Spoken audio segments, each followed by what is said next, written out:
If you like growing food, then you might like eating food. And if you like eating food, then you might like cooking food. Well, go check out the first season of Backyard Kitchen, available on Tubi for free. Available on all smart TVs and online. That's TUBI, all free, first season of Backyard Kitchen.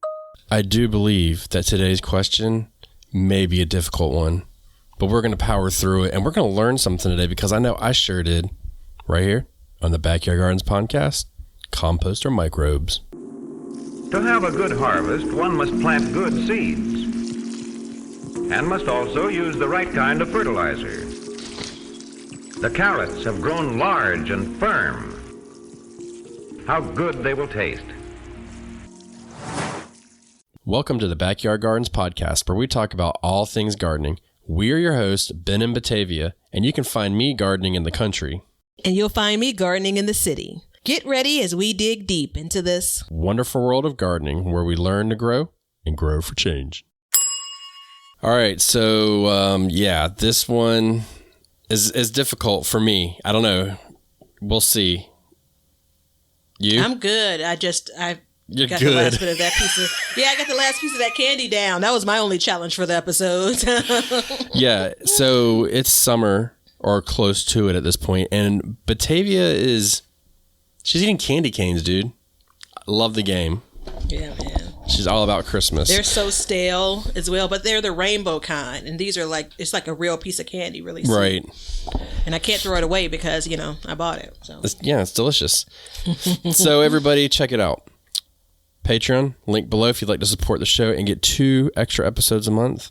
And also, Backyard Kitchen Season 1 is live on Tubi, and we have a couple other networks coming up soon, so we'll keep you up to date on those, because I know that you guys love it so much that you want to watch on every single platform that it comes out on. I mean, I'm the same way, so, it's all good. And the bell with authority. We might have to put that one into Leonard's hands if it keeps up like that. Yeah, that's problematic. But go on. I'll figure good. This thing out.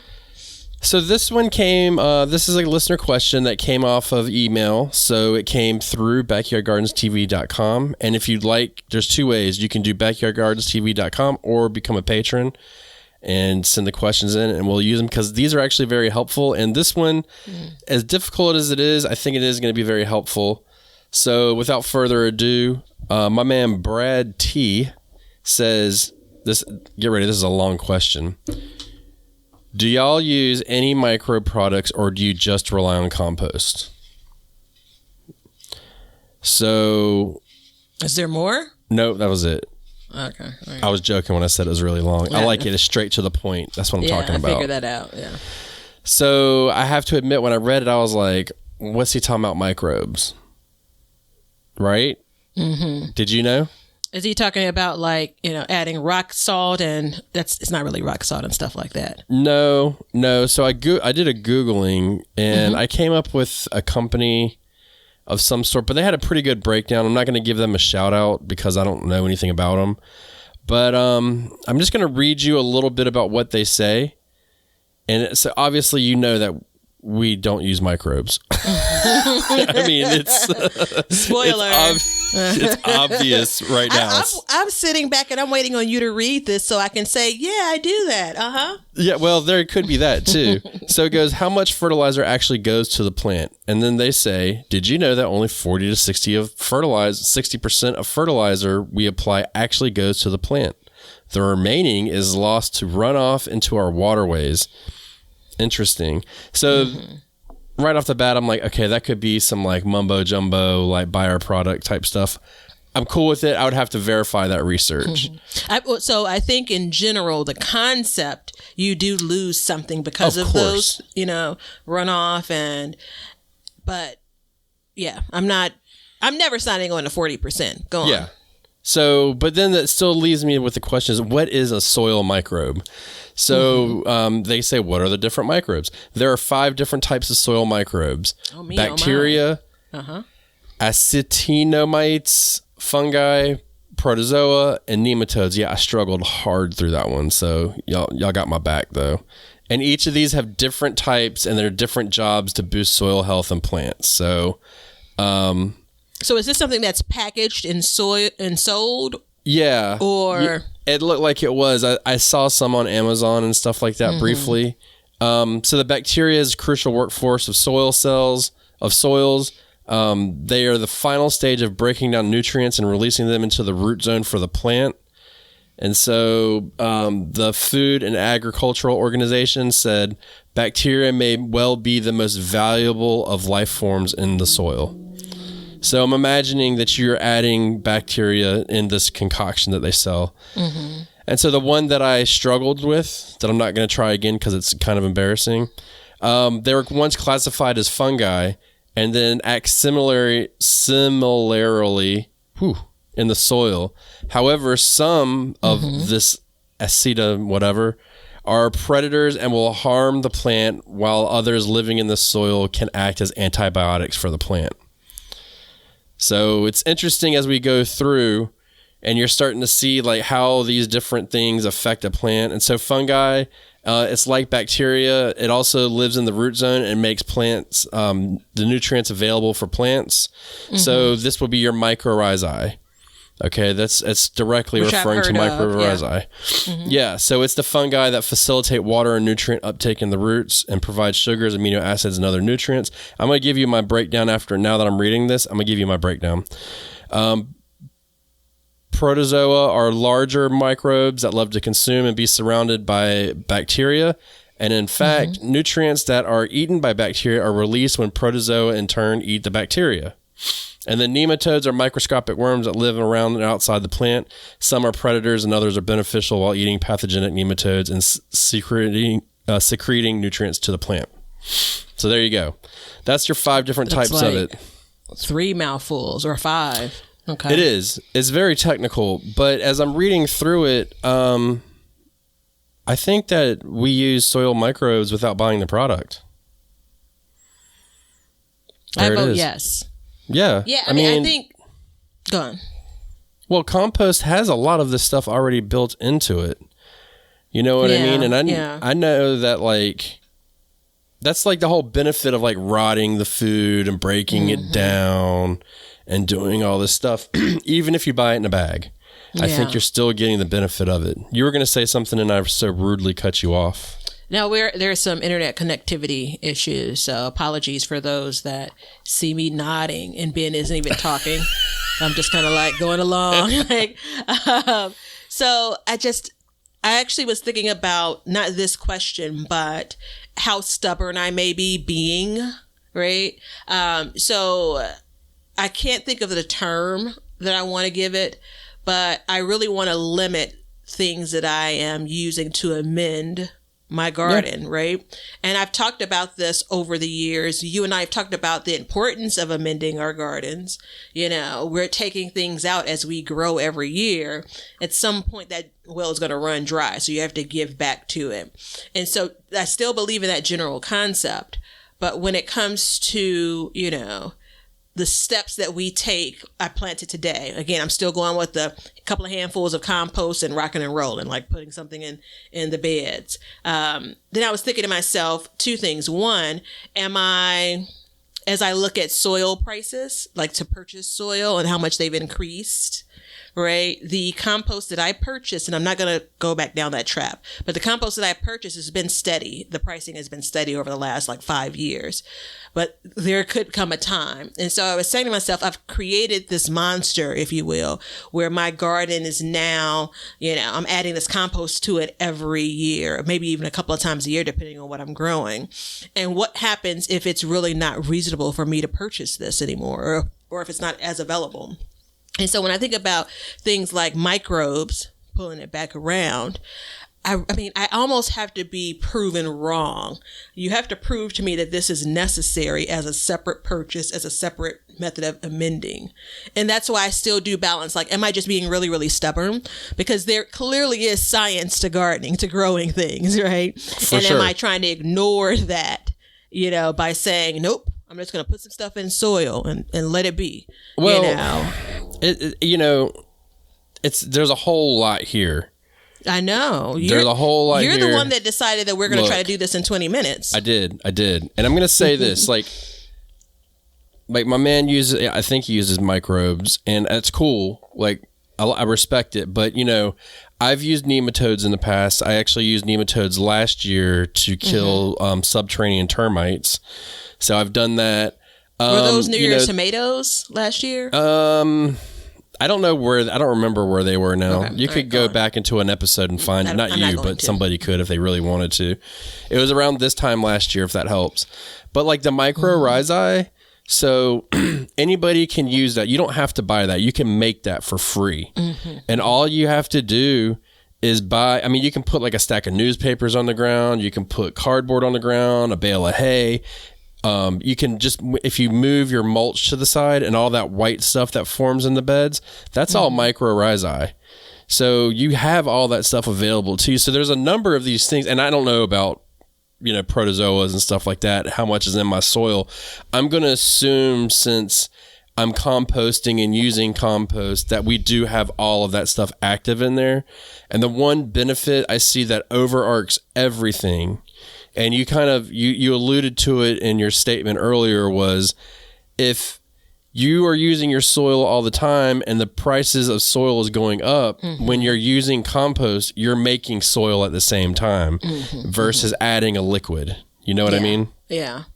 Or when you're using wood chips, look at how much soil that I, and I have a bucket of soil that I feel like I need to go to the spot in the back of my house and scoop back up, because I'm running out of space for it. And then I thought to myself, at some point I need to find a corner and put it in a corner, because at some point I could use this to make potting soil for containers. Like, there's a purpose for it, right? So I am absolutely going to go back and scoop it up. I have a garbage can, like a little 13-gallon garbage can that has soil in it.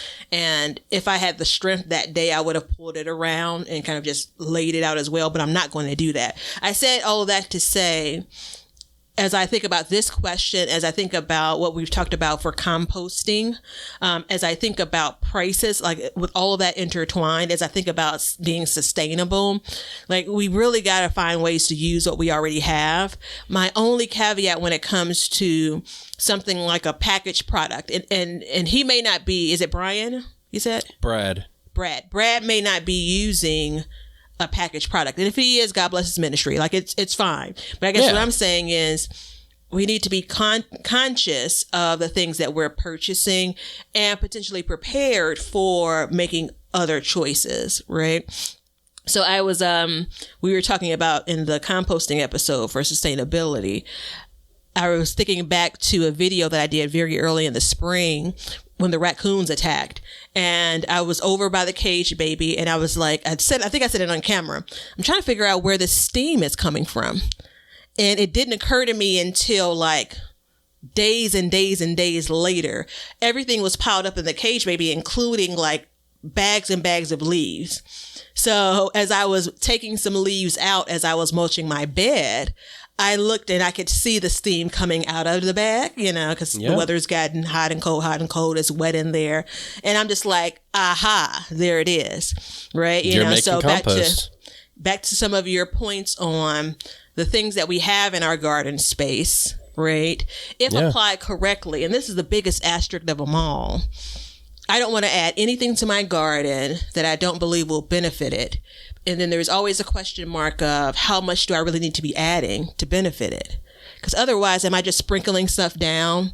That, again, does it make me just feel warm and fuzzy? I don't know.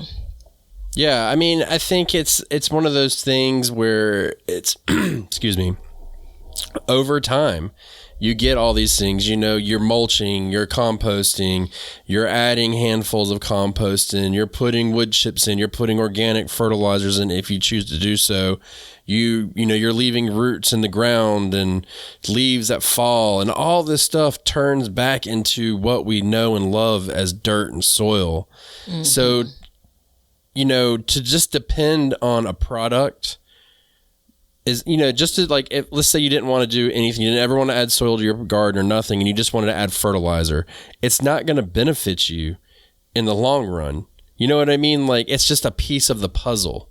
So all of these different pieces come in, you know what I mean? And you can you can add microbes and you can add fertilizers and stuff. Like, for instance, I'm not using Neptune's Harvest anymore. I stopped using the product, and it's because it doesn't add anything to my soil. It boosts my growth, but it doesn't add anything to it. And in the world of cutbacks and all that stuff, I had to cut back what I was spending, and that was a big part of it. They've been a sponsor of the show in the past. I know and love their product. And if you want to talk about a sustainability piece, they are like towards the top of sustainability on what they're doing and where they source all their stuff from. But for me, it didn't benefit me in the long run because I need to look out long distance.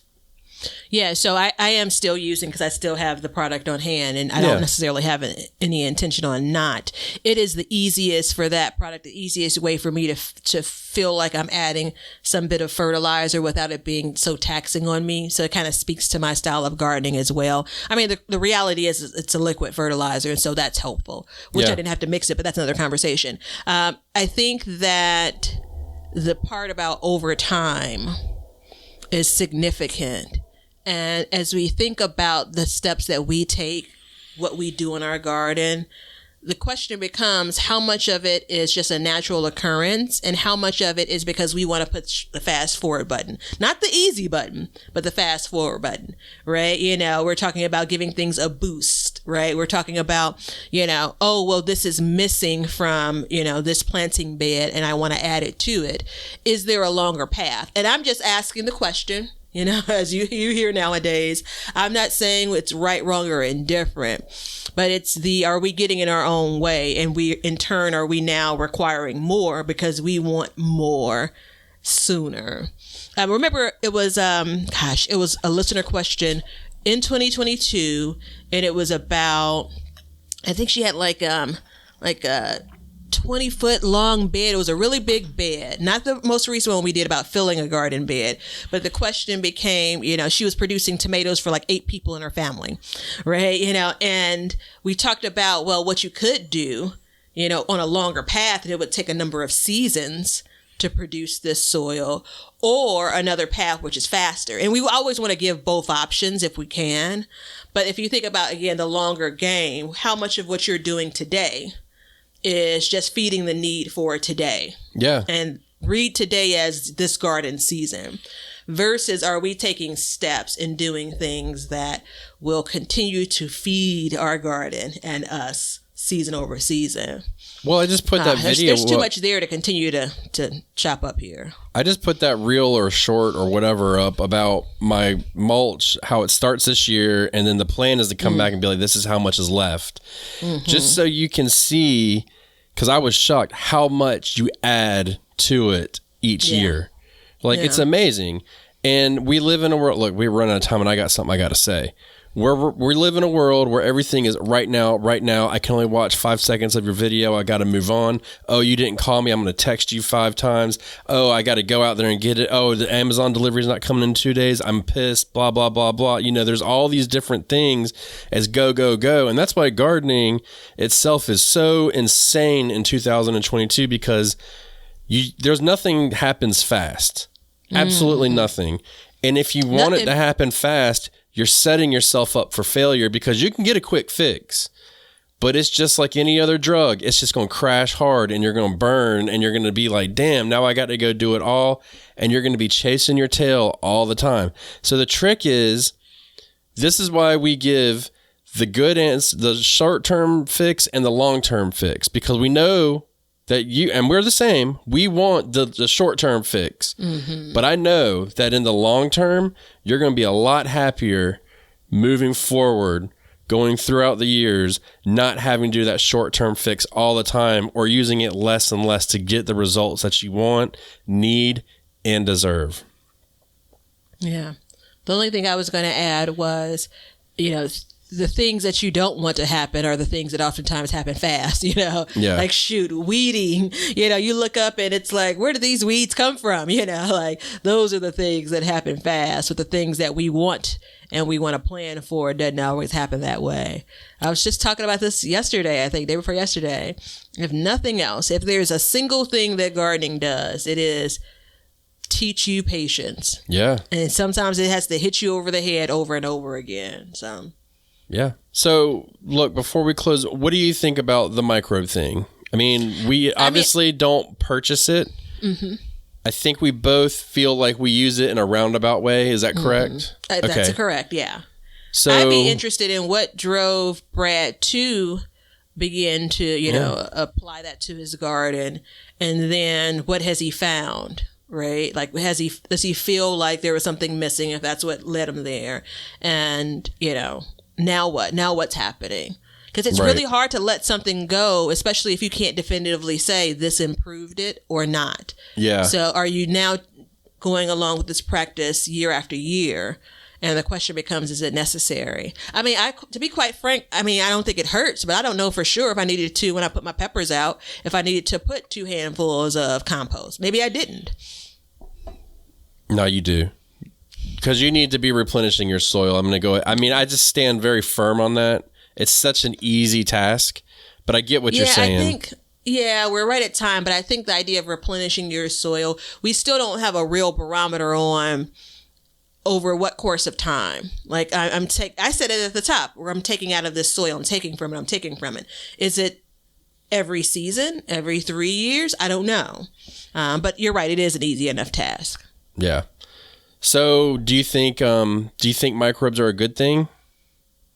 I'm undecided. I don't know enough about it to be quite frank. But you chose one of the hard questions, though. I did. I chose it because I look at it. I'm like, man, I don't want to talk about it. I'm like, you know what? Today's the day, because I'm curious about it. I can't say one way or another if it's good or bad, or if I support it or don't support it. I think it is what it is. But what I would be curious to know is if you guys, hit us up on the old IG. And tell us what you guys think about it. If you use it, you know what I mean? And the real question is, since you don't really know what it is and you can't see what it is it making a difference, or are you just buying it because you think you should be buying it and putting it in? Same with fertilizers. You guys let us know, because I'm curious what everybody thinks about that, Sounds like a poll. Holla. All right, everybody. Thank you so much. Oh, you're still thinking? Good. Oh, I'm thinking. And I'm telling people to go watch Backyard Kitchen Season 1, available on Tubi and other platforms. Now do it. See ya. We hope you enjoyed today's show. Please follow us on YouTube at Backyard Gardens TV. Instagram at Backyard Gardens TV. Over on our website, backyardgardenstv.com. And then we have Patreon at Backyard Gardens. And don't forget to check out our links below to help the show. Thank you so much for joining us as we learn to grow and grow for change. Cut. Now you know why people feel like celebrating at harvest time. All over the world, people have feasting and good times when the crops have been gathered in. Hey, everybody. Thanks for checking out the Backyard Gardens podcast. If you like what we're doing and you want to continue to support the podcast, head over to our Patreon page to sign up. You can also make a one-time donation using PayPal. Both of these links are in the description. With your support, we can continue growing and helping others in their gardens. See ya. If you guys want some Backyard Gardens gear, go to the link below and check out our t-shirts, mugs, pint glasses, and other gear. All purchases go towards helping to support the show, so thank you so much in advance, and we hope you enjoy.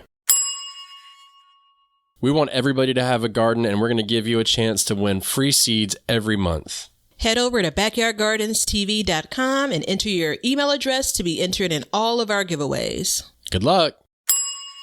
We want you to be a part of our gardening community. DM us a picture of your garden at Backyard Gardens TV on Instagram, and we will share it with our listeners.